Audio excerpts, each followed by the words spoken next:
Hi, folks. Steve Urban here, founder and CEO at Riderflex. We hope you enjoyed today's podcast. And as a reminder, please subscribe to the Riderflex show for updates on new episodes. And by the way, if you haven't already, check out the book we recently launched, The Riderflex Guide, Inspiring and Hiring, available for purchase on Amazon. And now, a quick word from our sponsor. Try the #1 marketing platform for small business. Everything you need from design to marketing to CRM. Learn more at marketing360.com. Marketing 360. Fuel your brand.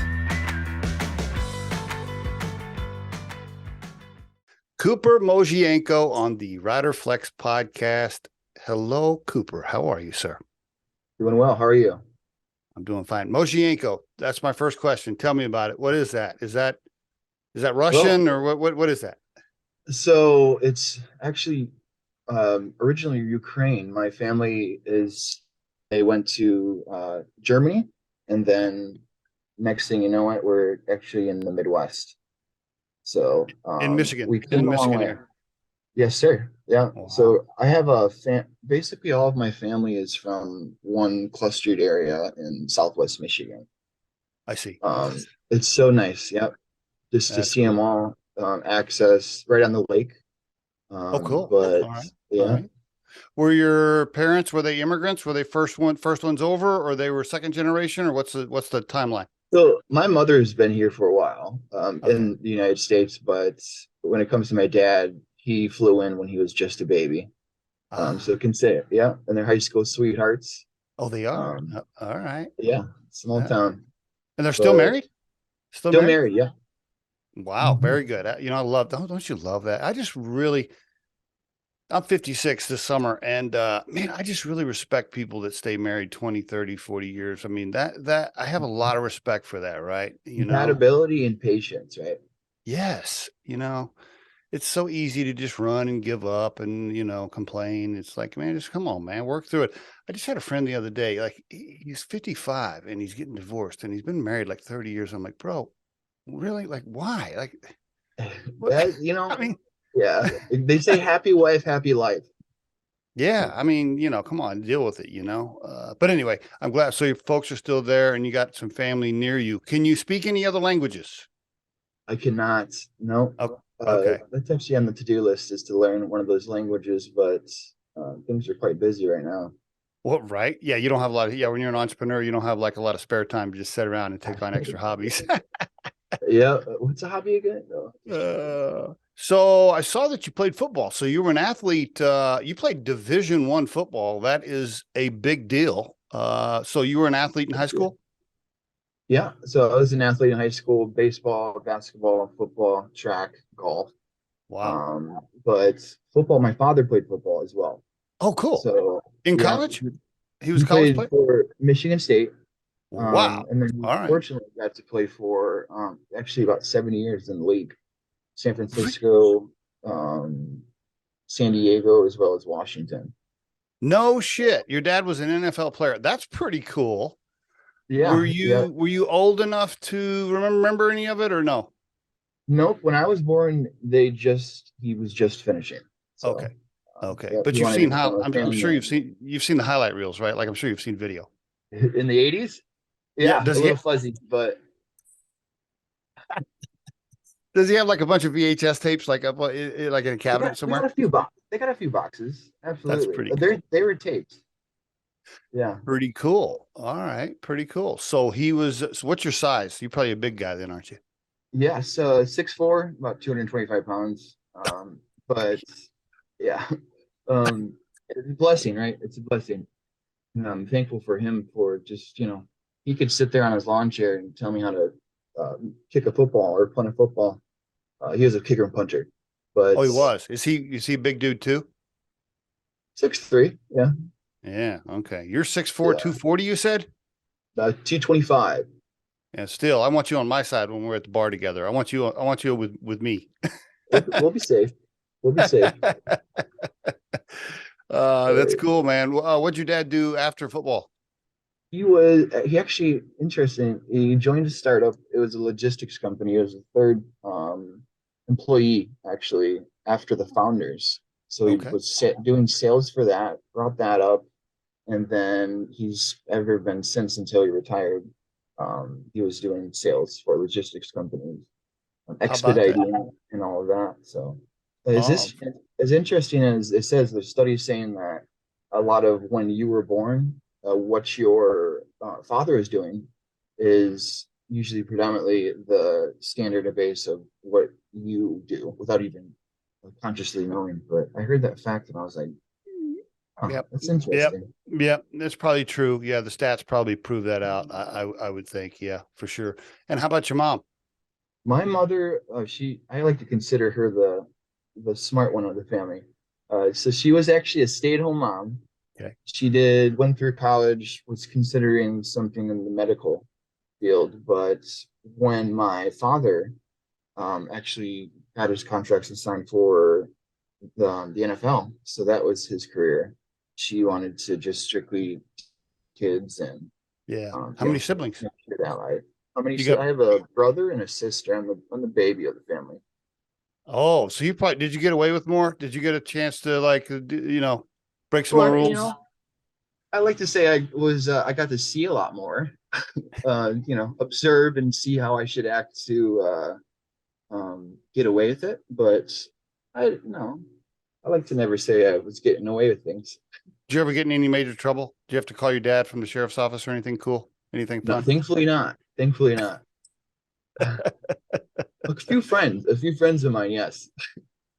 But Were you those are so you just were funny things. fairly decent student then? I mean, like A's, B's, or Yeah, were, school. I like to say school is quite easy for me okay, personally, but okay. I was also a bad student. I would go not to class a lot, but do all my work ahead. That was typically what I did. But yeah, so I got pretty in depth with H&A Live, actually in right in the middle of university studies. That's why there's nothing So else on your LinkedIn. I'm trying to study you this morning. Like I'm on the treadmill. I'm doing my homework, of course, before the podcast. I'm like, well, fuck, I can't even find anything on this guy. What? There's no history here. What's going on with Cooper? no, yeah, you can consider. So yeah, I've been working with H&A Live for quite since 2018 or I so. see. That's what. But Okay, okay. I'm compulsively in love with technology innovation as well.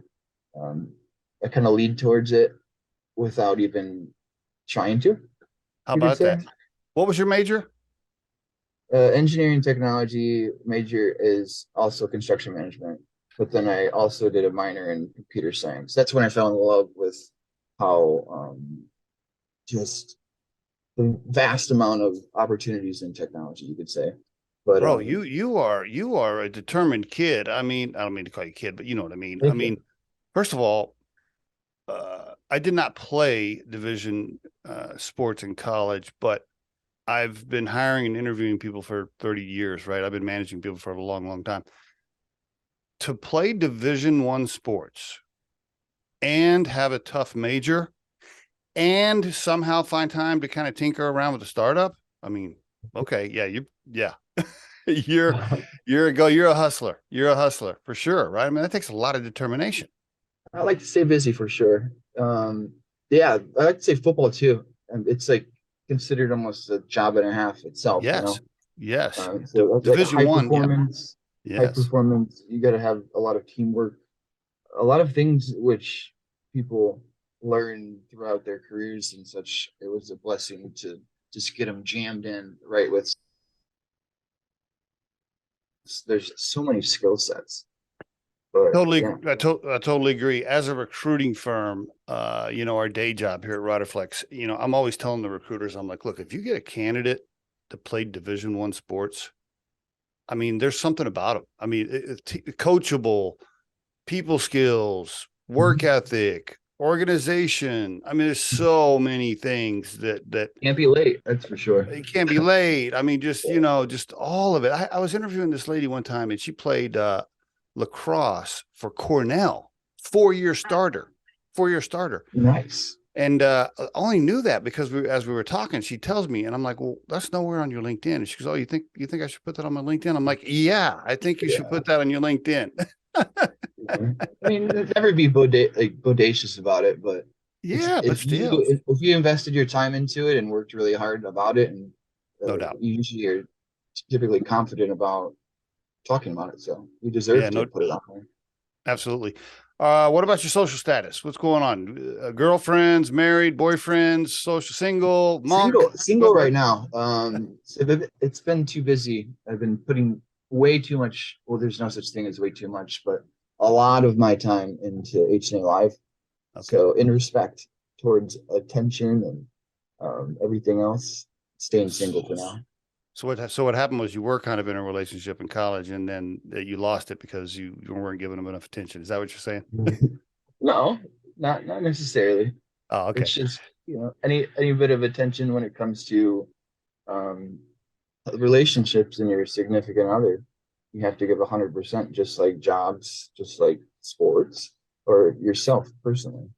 Yeah, no doubt. Do you have any vices? I mean, you're a pretty squeaky clean guy. What do you do that's bad, Cooper? I mean, give me something. What's your do you do anything? What's going on? You smoke cigars? I mean, something. Give me something. No, so my vice is typically sleeping. Sleeping, that sounds boring, but it's just if I'm exhausted, I'd say I'm really active. I like hiking. I like Okay. just doing things like exploring new areas, traveling, meeting new people. Just those are, I guess you could say, my vices, Okay. but nothing too. How'd you get to Denver? How? Well, so originally we were in Michigan, started developing in 2018. Once we got to a certain point, we saw how the scalability of everything with H&A Live. Typically, we want to have the absolute best headquarter to scale up from there. Also have an ecosystem which can support such of a scaling and Mhm. resources and everything. So we did a huge study on the top cities in across the United States Ah, based on our projections and all of those particular variables and uh-huh. things like that. And it was pointing towards Denver when it came to our specific what we provide, innovative technology. So a lot of greats going on in Denver. Had you been out west before a few times, or were you? Yes. Yeah, this is like probably a good year of due diligence, you could say, a year or two. But But um, before the due diligence, had you been out west to Colorado or any of the mountain states at all? Visited? yeah, Yeah. and Okay. it's beautiful regardless, but also, on the back end of things when it comes to the economy and ecosystem, there's a lot great going on there. Yeah, you get But both, right? That's the positive about Colorado. yeah, yeah. Like you get the whole entrepreneurial culture and vibe and atmosphere, investors, advisors. I Mhm. mean, all You you got to get go all two of that. hours any direction. You can get on a Yeah. plane and take care of what you need to do, right? Major airport, great people for startup People are, yeah, very and supportive, very nice. yes, yes. And you also get the outdoor stuff. If you're an outdoor person, you get that too, right? So Yeah, absolutely. It's in like Southwest Michigan. We had the dunes and the state parks on the beach. yeah. And I like to say there's no other, it's an upgrade because in Denver, it's just a large mountain. That's one of the best in the United States. So you really can't beat it. Also with Yeah. the skiing, snowboarding, things like that. Options are really good to have wherever you Options live. are good. Yeah, options are good. So you moved out by yourself, or did you bring some co-founders? Who came out with you? So by myself, it's been just always really busy. We had a Excel. I was in Colorado Springs for an accelerator, so it was a summer accelerator as well with H&A Live on Okay. behalf, and Okay. it was more so a solo mission to make sure that Denver and Colorado was the area. But after so long with engaging with the right people, um, it was easy to pick. Okay. All right. Very good. And man, you came out with no family members, no friends or anything. How long you been here? So I was in Denver for consider me, in Denver about the last half a year. You've But been here. Okay. All right. yes, sir. Yeah, but the thing's getting so much more busy. Like right now, I'm in New York. You're in New York. But I see. I see. I'll be traveling around much more hectically now. But should be back into Denver probably by the next few weeks. So Okay. Have you made any friends? Have you met anybody interesting? Yeah, I've made great work friends. I've made well, not work friends, but just connections, Yeah. you could say, and also great friends just out and about. But there's still a few not areas, but restaurants and other things that I haven't explored yet, which Okay. is on my to-do list. Isn't it interesting? Entrepreneurs, startup people, advisors, most of them are all willing to help and just give free advice and Mhm. talk to you, aren't they?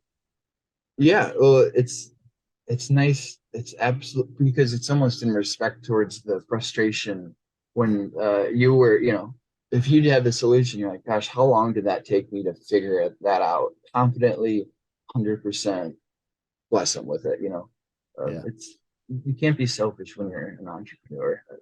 It's growing your network. totally. Yeah, I completely agree. If I have time, anytime somebody reaches out, I'll share whatever. And I've gotten the Mhm. same from so many people. Okay, so give us the elevator pitch here. HNA Live. Okay, HNA Live is the name of the company, and Yes, sir. it is HNA.live is the website. Yeah. Give me the overview. Go for it. Okay, 3D AI visualization technology. That's a software.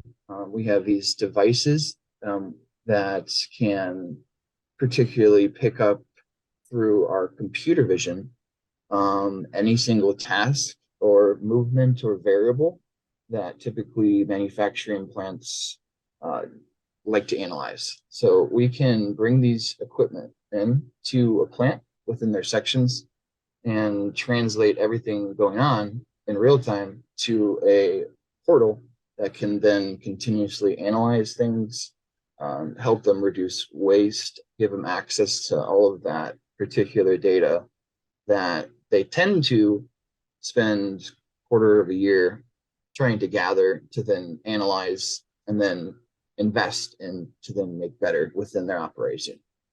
So it's an optimization AI tool that has computer vision, which basically helps decision makers, managers, executives that run too many things at once, say 100 plus facilities, them access and assistance and AI tools that can analyze all that for them and then show them and lead them to the most critical issues.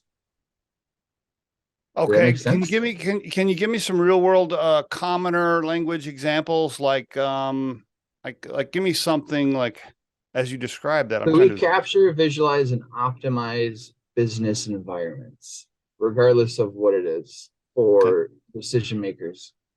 When it comes, so I'll give you like an example. Yeah, Quickly, a manager has to walk, say, where is this part? Where is yeah, this? We did case pilots and such for a fiberglass manufacturing plant, okay. right? Um, where is this? The manager of the plant has to call someone. They have to go on a walkie-talkie, or they have to walk to see if the part's done. When we have this camera within the manufacturing plant, this camera now can give that manager access to all of the parts, where they are, how they are getting done, their status to complete them, when they're finished, and if there's any bottlenecks, if there's any waste reduction they could do. If there's too many labor employees, we're lowering their labor rate because they typically have to gather all of that stuff and make that insight to then drop it anyways. But so our biggest Okay. things are safety, lowering labor rate, as well as you could just say product flow optimization. So Okay. once a manager or executive has access to our software, they now have access to every single manufacturing plant that they have to oversee. Would an example be Johnny is walking down the wrong two aisles and wasting a minute when if he would go this other way to get that part? Now you just saved a minute times 365 days a year, whatever. Or is that Most a simple tiny and the example? most simple, yes. So all of that particular stuff, which people are like, oh, what actually is this? Well, we don't have the data for it. It's already there. We got it for them. It doesn't Well, matter what okay. it is. Yeah. How Get does the it? camera, how does the technology track? I guess all the products RFD tagged, or all the supplies have to have tags on them or something. How does that work? So it spatially tracks them by learning what the objects are, what the Ooh, products are, and what the things moving are. So once the camera can see, it will watch, it will data train, and then it will learn that this is a worker walking across the plant. This is the product 3,220 moving across the plant to the next section. This is the forklift moving to pick this up. It wow. knows it, and then it'll transfer all of that data to our software, which then will start continuously analyzing it and providing all these reports and insight to keep optimizing their plant better. If I'm the manager, and I'm just going to keep using commoner type language here for my own understanding. Cool. Am I looking at my tablet and there's like a report that says, hey, forklift efficiency is down because Johnny's like driving around playing around with it, and just, is that Yeah, anything that's like not common, it will pick up. If there's a critical issue, it picks it up. If you're having a really good day, you'll just get an email or a text saying, hey, it's been a really good day. The things that you have to look at a spreadsheet in a report and get that, it'll already be automatically sent. Let's say, hey, there is a fire issue in plant this, plant that. It'll already know it, as well as all the employees, and send and relay all the information to the right people to solve this issue. Or, executives, their 10% critical issue point. They usually just have to fix all these crazy problems and get them in the right direction for the future continuously. Where are the 10% critical issues if you're operating at 100 plants? You need this data to be collected to understand actually where you need to solve issues. Will it tell me if Sally's taking 10 cigarette breaks compared to 2 cigarette breaks for everybody else? So we don't usually go towards those like the employee movements, issues, and HR things like How that. come? Why? Typical companies, everyone operates differently under specific employee protocols and privacy. We don't want to any bit, violate them. I see. How we do that is Okay. not offering. I But see. if indeed, particular tools and cases, anyone can reach out to us and request it. It's Okay. just not in our package. All right. But if I had a part in the warehouse that Johnny's going to get 5 times a day, your system could say, hey, if you move this part to aisle 2 instead of aisle 8. Yeah. Is that okay? Optimizing the layout completely. Or just like, how is today's day doing as an executive? It's already sent to you saying all of that. What else does it tell besides movement and placement of objects? What else is it telling me? Yeah. It's telling you any single real-time variable that you technically need, you could say. So employees, let's say we have 5 plants. How many employees are in all 5 plants right now total? Okay. As a manager, you have that. You have how many employees are within each plant as a number. And then you have how many obviously within each section. Sometimes there's multiple 15, 20 sections for each facility. That could be handy. Okay. Where is each part at? You can search, you can get it, you can know the status. How far along is it and flowing into the production line to be complete?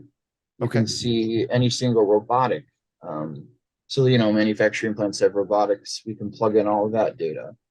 You can see fire sensitivity. So if there's any bit of a temperature difference within a section of a plant, it can tell that. You can see material waste reduction. So how much lamination are you actually using versus wasting? You can see anything essentially. A lot of it depends on the customization of the plant itself. So, if you're doing fiberglass compared to steel fabrication plant, different systems, different processes, but obviously we can get any variable. We can visualize real-time anything. Is it an inventory management tool as well, or no? That's also offered as well. It depends on the status of who we are servicing initially with our whole entire platform we provide. Okay. But yeah, if that's an issue within, like we've had some cases that, yeah, they need that. We can integrate that. We can get that in for them. But others already have that kind of stuff. Most people have that, right? Like most companies have the inventory piece. Just in a Most. certain way structured. Yeah. Yeah. Okay, but you're saying you can track the inventory visually. There's no tags. There's no Got it. tag on it. How would it know like how many t-shirts I have on the shelf? I mean, what they're kind of buried, they're folded. How's that work? Well, like I said, particular cases, but I'll give you the fiberglass. Are you familiar with LiDAR technology by chance? Nope, sorry. So LiDAR technology, it's this data collection device that spits out these, sensors on 360. So this thing can actually tell all of these specific movements around a radius of, say, 200 feet.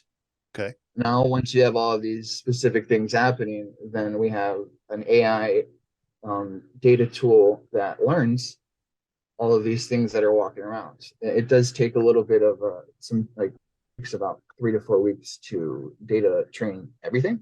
So I it's see. typically 45 days. But depending on the size and everything as well. But Okay. yeah, so we use LiDAR to then seam it in together simultaneously to then be able to display and visualize in a much more simple way. Is this a one-time implementation fee and then an ongoing monthly service fee? What's the business model for you? It's typically 100. So 100,000 will give you a mid-sized manufacturing facilities technology service for a year. That's the typical ball range, but a lot of 100,000, it does that include the initial setup, the training of my yes, people on how to use it, all of yep. that?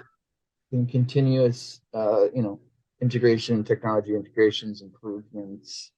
People are watching the plant for you, trying to every single aspect we're trying to improve for the plant. It's long-term partnerships, and we'll basically optimize it.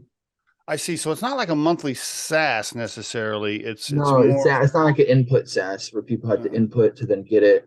It's Okay. doing it for you. Once Okay. it's in there, you don't have to go get it. You don't have to import. You don't have to type anything. It's Okay. automatically presenting it to you and Okay. doing all of the inputting for you, which Okay. is phenomenal. Does the 100,000, is that a yearly fee then, or how does that work? Yeah, so it's a yearly fee. Consider it like this way: a facility is adding on a data scientist. Data scientists are about over Oh yeah, 100,000. they're more than On 100,000. They're more. Yeah, I know. Yeah. I'm in the recruiting business. They're more than You got it. 100,000. So let's say they want that, they can choose H&A Live, which has over one. We have a large team, and once we can configure everything into their plant, we can have more than one person actually be monitoring it, be Okay. optimizing it. Are you making deals? Are you cutting deals where like you pay monthly, quarterly? Do you have to pay up front annually? What are you This doing there? depends. So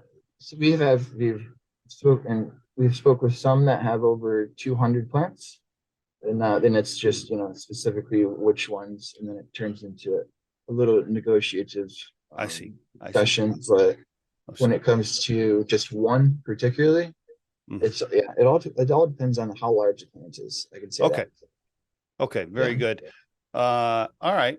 And do you have case studies from when you're pitching and selling? Did you do some case studies where you can say, hey, look, Mary owns this plant. She spent 100 You got grand. it. We've been raising for the last year or so. Okay. With venture capital firms, private equity, going through all of that too. How much do I save? How long does it take me to get my 100 grand back? What's your case study show on the savings and how long to get my money back? We can discuss that in a different kind of meeting. That's for sure. Oh, okay. All right. Well, obviously you're able to show, I mean, you're obviously able to show the person you're selling the product to, like, look, it's $100,000 investment, but here's where you're going to save. Here's our case study. Here's how lowering labor rates by, okay. So lowering labor rates by about 5% for a Okay. middle-sized facility. That's about Okay. Okay. $250,000 plus. It can even range to 750, depending on how much you're adjusting it throughout the whole entire year, Okay. based on all of the insight. Safety features that can actually lower insurance premiums for the facility by over 10,000 monthly. Oh, that's good. We, Okay. I we like got that. ourselves. All right. Next one would be product flow waste reduction. We can actually it's unbelievable how up and down it is. So we can get it to the point so precise that a facility can save within an entire year, depending on their output, right? Over $1 million. So there's a lot of waste reduction in plants as well, it all connects to a lot, but our software, it connects everything to one. So you don't have to do all of the legwork, you could say. Okay. Okay. This is going to sound maybe a little too futuristic, but will your data and information eventually plug to the robots that are in the warehouse and tell the robots what aisle to go? So the robots know how to move most efficiently through the warehouse when Yeah, so humans aren't in the industry, you got yourself, that's a good question. And we're industry 4.0. Industry 3.0 is robotics, automation, integration, all of those sorts of things, machines to then have specialists on them. Yes. 4.0 is particularly, okay, where's the data to show and analyze that this needs to be something within it? Why does it need to be something within it and everything else? So to answer that question, that's an additional value point for us. It's because they Yep. typically need Yep. this data to Yep. know where to put these robotics at. No doubt about it. Yeah. No doubt about it. I mean, like, all joking aside, I mean, as we move along here, warehouses usually will not be filled with a bunch of humans. I mean, it is what it is. I mean, We have a lot of beautiful things that are coming into our economy that will be super helpful. Right? Yeah. Especially automation and everything else, but they just need a little bit of, there's still a lot of manufacturing plants out there that, consider them dinosaurs. That's what I always say. And here's another possible win for you. If the Chinese and American relationship keeps getting rocky and we start putting more manufacturing back in the US and more warehouses because we don't want to have all our eggs in the basket for making things overseas. I mean, good news for you. That's good news for you. We are happy to help. I love that. I just saw what was the guy, Mr. Wonderful or whatever, that was on that one show. What's his name? What's his real name? The Shark Tank. Yeah, the Shark Tank guy. Yeah. I just saw him. He said he's going to build a new refinery in the U.S. Which, like, when's the last time we built a new refinery? I don't even know when. Nice. But I mean, the point is, yeah, your technology and what you're doing, if it ties to manufacturing and warehousing and all that, and we start doing more of that here, you may be catching a wave, my friend. Good for you. Yeah. Seriously, it's something that needs to happen. And fortunately, we've been developing it and just making sure everything's really good to go for the last 5 years or so. Are you a coder? Like, are you writing the code, or did you have how'd you get this software built? So I was initially the coder. I know how to do that, architect. Then it gets into software architecting and everything else. I architected the software, communicated with the right partners, technology partners, to then build it and optimize it from there. Okay. All right. And how have you funded this, my friend? Bootstrapped, mom, dad, talk to me about the cash. So friends, family, and founder bootstrap got us to about $100,000. That got us to where we are today. That 100,000 paid for the software build. How did you eat? What'd you eat? Ramen noodles? How did you live? Because that's not a lot of money. It's a hard knock life for a little bit, I suppose. But you can just, opportunity cost, I suppose, is the best answer for that. But I for sure have gave up a lot of things in time for this, which is something super important for anyone that's going to get into something like this needs to know is there's a lot of back end work and things you got to give up and things that you got to look more past. But You're telling, okay, so I'm gonna push you on this a little bit. Okay, I'm gonna push you on this. You're telling me that you've only raised $100,000. You've no, got to okay, start. so Oh, we have raised $100,000. all right. We utilized that all throughout the last few years to get us to where we are now. We are engaging with venture capital firms as well as investment firms to close our current $1.5 million rounds. Okay. How far along are you on closing that? Where are you at? Are you still talking to people? Or are you writing up the paperwork? Where is that at? Right now, going through due diligence and engagements to close a few other opportunities as we speak, but Okay. that's more something that I can speak of with anyone interested. Just setting up a meeting. We'll talk offline because I got a lot of investors that listen to this show and some that are advisors on the Riderflex board. So we'll talk offline. Beautiful. But my point is what I'm trying to get at here, Cooper, as much as you want to share, so many aspiring entrepreneurs that either call me or they have an idea, they want to start something, or whatever. They all, unless they come from a family trust or like big time family money, they're all like, damn, how do I do this, man? Like, okay, I got to live. Okay. So it's going to cost me $100,000 to live next year. Then I got to have the cash to get the software built. Okay. And so they're all, like, do I save all that up? Do I borrow it from mom and dad? Do I try to get a grant? Of course, it's all of the above, but Yeah, it depends on the circumstance and case for sure. For me, it was my family's there to love me, support me when I need it, but not give me, capital. Also, that's their own. They've been a blessing very much throughout this. You can tell. It's almost like they're a bit anxious, but I'm sure. more so, I guess what I could say is keep doing until you don't know that you're even doing it or telling yourself to do it. It's more so just the sprint. There's so many things once you start a business that wants to be large that you need to do on your belt that it's just keep going. And there's so many networks that you have to communicate with, just meet them and go from there. A lot of it's just like collecting, finding the good synergies. There's so many people out there. If you're truly expressing your direction that you want to go and your issues, then everything can, fold out from there. I think what I hear you saying is if you hustle and you network enough, there are people out there with the resources that will help There's you. like-minded people out there. Yep. That was another thing too. If you should, depending on who you're talking to, if you're talking to a lot of like-minded people that have thought about or have done something similar, it's very supportive mentally, and I would say even just for the whole entire everything. Sounds like what I heard you say about your mom and dad is they're like, hey, Cooper, like, yeah, you can come.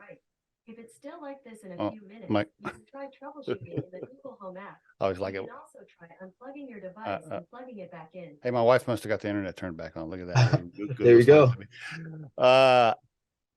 Mom and dad said, hey, you can come sleep on the couch and we'll food and shelter and all that, but we're not writing you $100,000 checks. That's what I heard you say.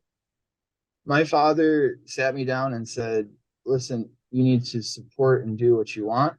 You need to do it and figure it out yourself, because that's exactly what we all did. Wow. How about that? All right. All right. Yeah. I'm guessing your dad's not he's not like a teddy bear type, right? He's probably pretty tough. Yeah, he is. Oh, is He's we're competitive. That's the thing. It's more so just the mindset of whatever you would like to do. You just do it, but do it right. But Okay. I've heard then a few other entrepreneurs mention that in your podcast, but it's quite true. Just whatever you have to do it.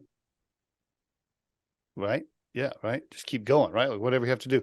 Okay. Who else is in the company? Who else is part of this? This would be, so I'm the founder. I have another partner. He's sales and growth. His name's Zach. Zach actually was a former teammate of mine I figured. in Oh, I saw, college. as soon as I saw his picture on LinkedIn, I was like, oh, they played football together. I knew it right away.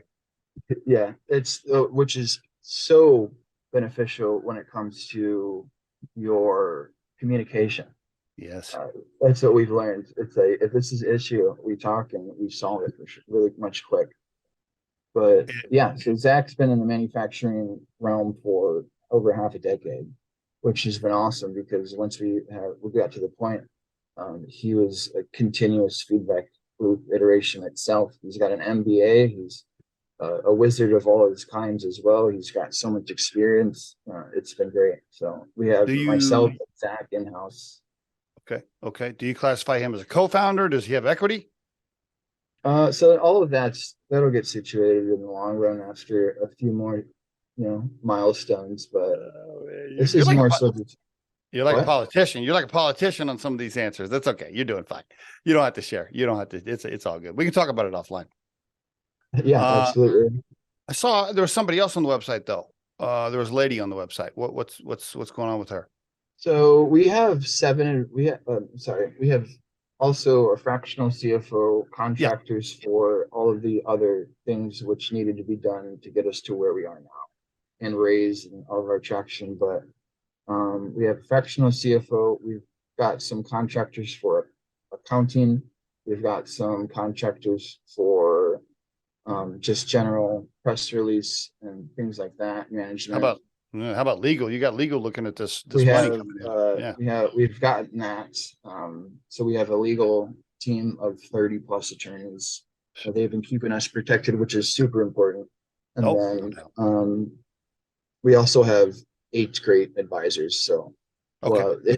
these advisors have been all essentially organically met. One was this executive for True Knowledge that sold the algorithm for Alexa to Amazon. They all have great experiences and like journeys that align with what we do. But like another one, he was part of the Google Earth build. So all of the particular setting, yeah, they're all awesome. Another one was part of Dell Nokia. That's actually our fractional CFO. Another one is my brother. He's an international. He does robotics, so Industry 3.0 Ah, for an international automation company. Yeah. But okay. another Okay. one is a technology consultant. Another one is an executive for IT, global executive for Ford. He was in that Ford for over 30 plus years.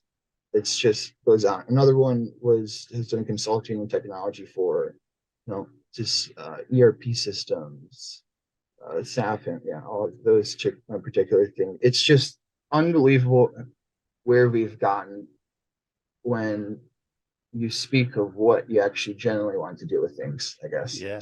Yeah. And I'm guessing some of these people opened the doors for you with these VC firms and others you're talking to about the cash raise, I'm sure. No, our advisors are there for in-house issues technically only. Yet those advisors do express, in more detailed matters where we will be, as they request to talk to them. Okay. But resources for advisors, absolutely.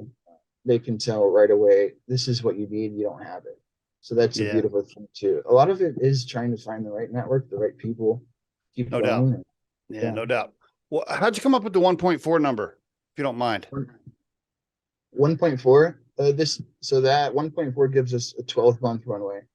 The 12-month runway then will get us to scalability to then penetrate the market however we'd like. So technically it's a 1.4, 1.5 to 3 million would give us everything in operations for actually 36 months.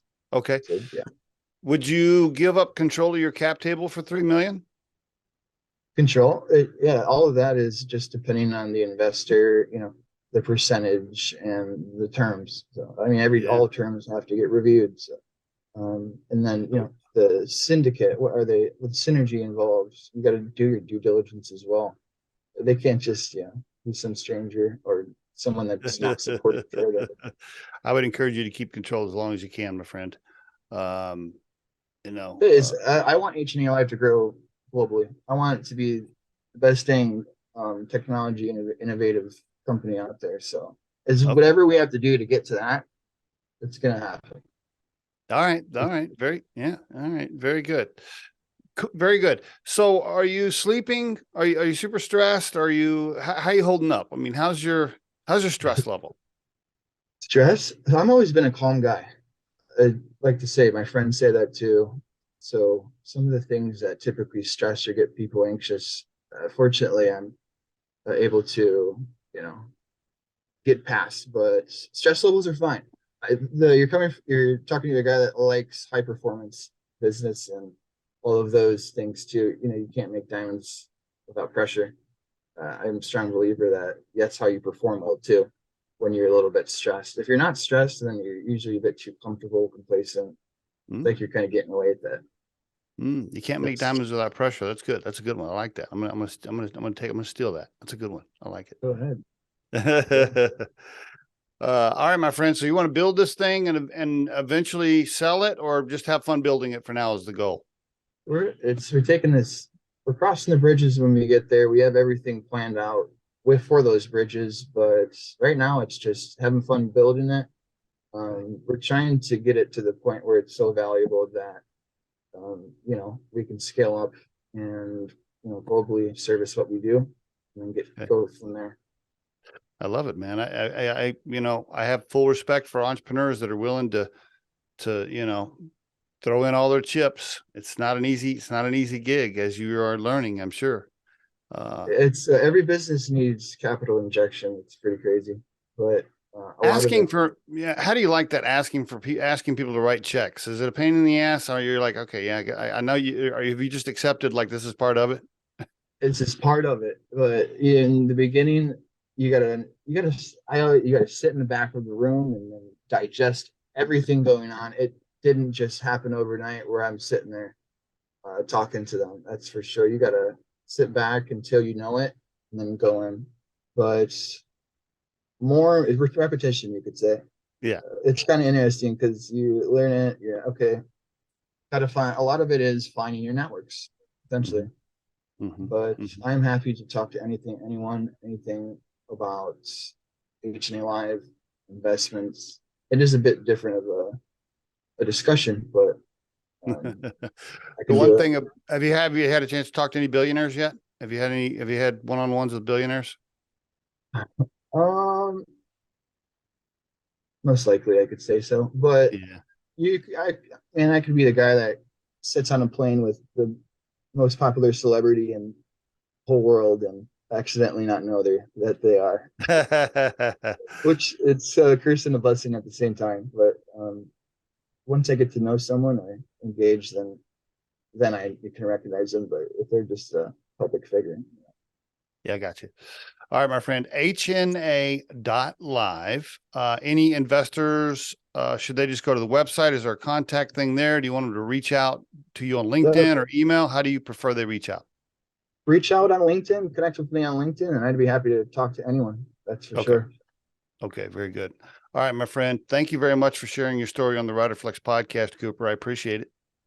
Thank you. I appreciate the invitation, and it's been great to chat.